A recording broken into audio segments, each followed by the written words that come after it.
Hey there, and welcome back to the Sugar Treatment, where we bake and heal together. My name is Anthony, aka the Baking Social Worker. If you haven't already, make sure that you subscribe to my channel, like this video, and email me at thesugartreatment@gmail.com. Let me know what you'd like us to talk about here on the show. Today is a really special day. I have a special treat for you. My best friend is going to be joining us via Zoom a little bit later to talk about her experience having a baby during this mess of a year that's 2020. We're also going to be making another fall recipe. That's right, I got my long sleeves on today, so we are going to dive into a brown sugar pumpkin pie from scratch. So let's get started. Let's make our crust first. In a food processor, add 2.5 cups of all-purpose flour, 1 teaspoon of salt, and 1 teaspoon of sugar. Now mix until combined. Now add 2 sticks of cold, unsalted, cubed butter. Blend for about 10 seconds. Now add about 1/4 cup of your ice cold water. Blend. Add a little more water. So we've got our crust done and it looks like dough. So I think we did something right. Next, we're just gonna go ahead and plop it into 2 parts, just like that, and set it down onto some plastic wrap that I already have laid out on the counter. Next, we're gonna push the dough into like a flat disc, and this will allow it to cool a little bit faster when we put it into the refrigerator, because it needs to cool for about an hour. So while I do this, Kristie, why don't you go ahead and introduce yourself? Hi, my name is Kristie, and I am also a social worker, although I don't do so much of the baking. I mostly do plants, love plants. And I'm really excited to be here to talk about this topic today because I had a baby. Pound the dough with your rolling pin until it's flat. Now roll once forward and back. And then let's go ahead and turn the pie crust so it doesn't stick to our surface.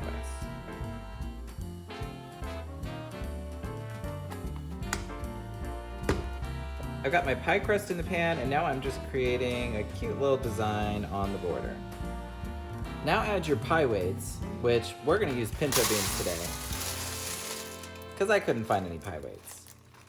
Then we're gonna put it in the oven at 400 degrees for about 10 minutes. Now let's work on our filling.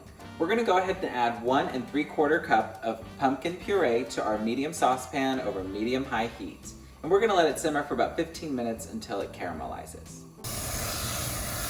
Now add 3/4 cup of brown sugar, a 1/2 teaspoon of salt, a teaspoon of ground cinnamon, and a teaspoon of pumpkin pie spice. Now mix together for about 2 minutes. I've removed my pie weights. Now I'm just gonna bake for another 10 minutes.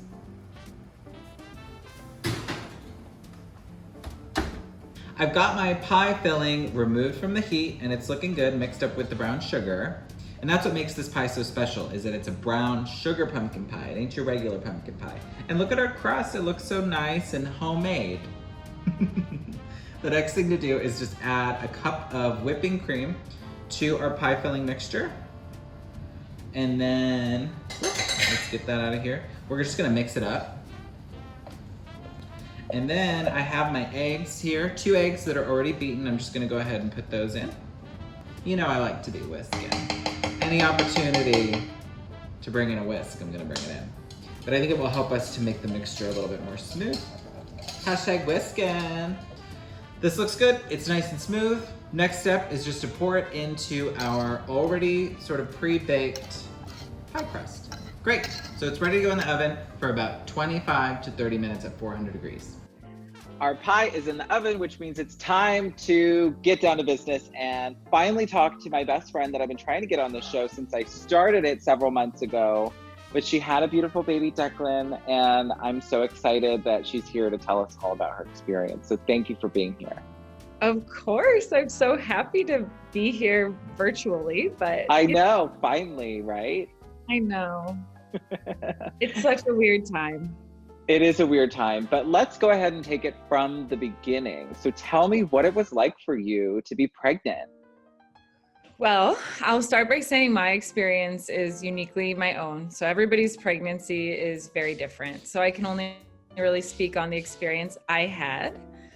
So I'm gonna do that. Sorry if you hear some noise in the background. I do have a baby, so. Understandable. You know, if I have to be really honest, which I usually am, I hated most of pregnancy. there were very few days that I enjoyed it. And those days didn't come really until the third trimester, when a lot of the complications had kind of righted themselves and we knew a path forward. And then a pandemic hit. So everything changed. So it was really tough. So. Yeah, well, I really appreciate you saying that, because I do think that there aren't a lot of spaces for women to say that, you know? I mean, I think that when you get pregnant, you're met with a lot of like, oh my gosh, this is so exciting, and like this should be the most happiest like moment of your life, and then people forget about all of the difficult, you know, pieces that come along with it. So I appreciate you saying that and giving our viewers an opportunity to kind of maybe find a little bit of, you know, a little bit of camaraderie with you in there. Yeah, that's hard, right? Everyone's so excited and you're just as excited, but also like in the back of your mind, terrified and anxious and worried all the time. And it's hard to talk about. And you also don't want to talk about some things with everyone. And so trying to find that support in a time that was difficult to find support was really challenging. And then it got even more challenging at the end of it all. You know, there's a lot of expectations on women. And I think we just assume that women should be able to do it all, right? Like I should be able to have a happy, healthy pregnancy that I love and adore. And I should be able to take care of myself well and keep going to the gym and eating well, even though I'm feeling like such crud. And then I should be able to maintain a home life and a work life and all of these relationships and pull it all off with a smile and post about it, right? And that's just it's not real. And I wish I had found some of the support I have found since then way earlier on to know and understand that's okay. Tell me how it was when baby Declan decided that it was time to come into this world.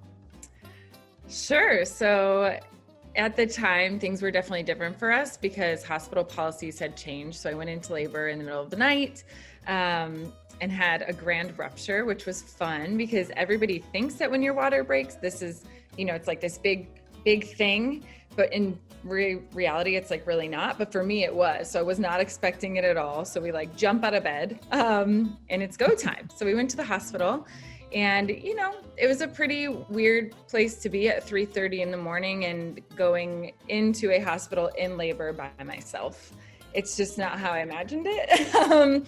You know, thankfully my husband is really supportive and he just kind of waited outside a bit in a panic, you know, like wishing he could be there with me for about 3 hours before he could come and join me. It took time to get admitted, get a negative COVID test, all kinds of stuff. So luckily my birth and labor was pretty quick. So then what was it like for you when Declan finally came home?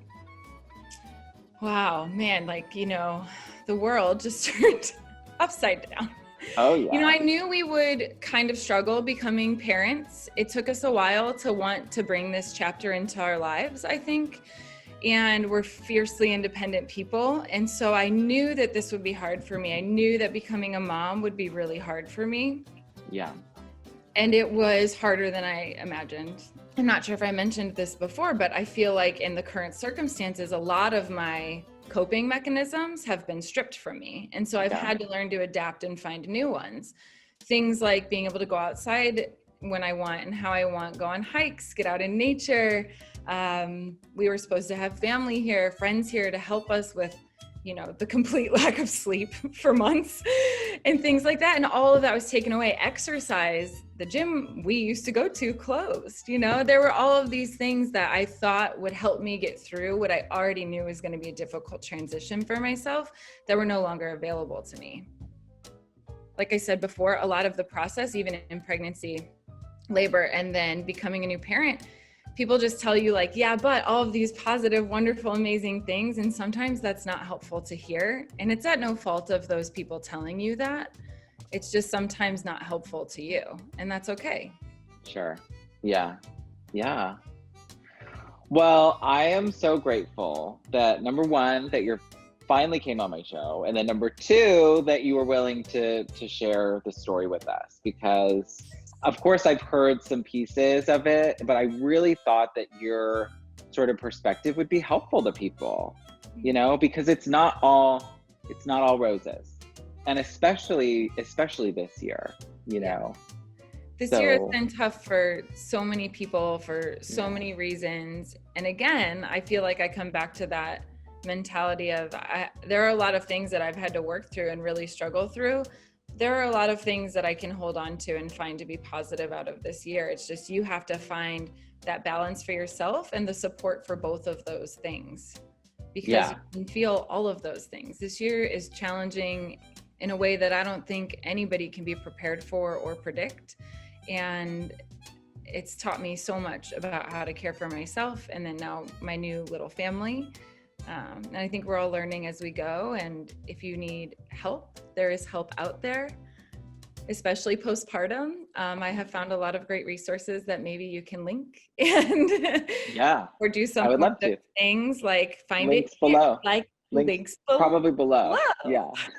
I'm so good at this. You're just gonna have to have me on again. So we did it, the pie's done, and it looks really good. Admittedly, this is my first pie that I've made from scratch with the crust, and it turned out pretty good. I hope it tastes as good as it looks. I wanna thank Kristie so much for being here. Thank you, girl. I've been trying to get you on the show for a while. I'm glad we were able to do it at least via Zoom. Next time is gonna be in person, because I know the people are gonna want more of you. So if you haven't already, resources are below. Blah blah blah. Like, subscribe, email. Let's try this. I want to try this. Listen, it's very convenient that you always show up at this part of the show. Well, you brought out 2 plates, so I did obviously because you I'm were nice. thinking. I was gonna get you a piece, but you don't have to, cramp my style here. I love pumpkin pie. Like he said, make sure that you subscribe to my channel, like this video, and email me at thesugartreatment@gmail.com. Let me know what you'd like us to talk about here on the show. Yeah. All right, now the moment that we've all been waiting for. I get it. Let's just cut into this. Are you proud? Look at this. It's brown sugar pumpkin pie. Can you taste the brown sugar? Yeah, I can. It's really good. I think I like it more than regular pumpkin pie. Do you? Make this. I love that you say that about all my recipes. Make this. Well, no, it is. I mean, I thought I still think the spice cake, his last video, go check that out. It's still the best, but It's better than this pie? yeah. Oh my God. But this pie's still really good. How dare you? You gotta be a pumpkin pie fan. All right. Thanks for watching. Keep it sweet.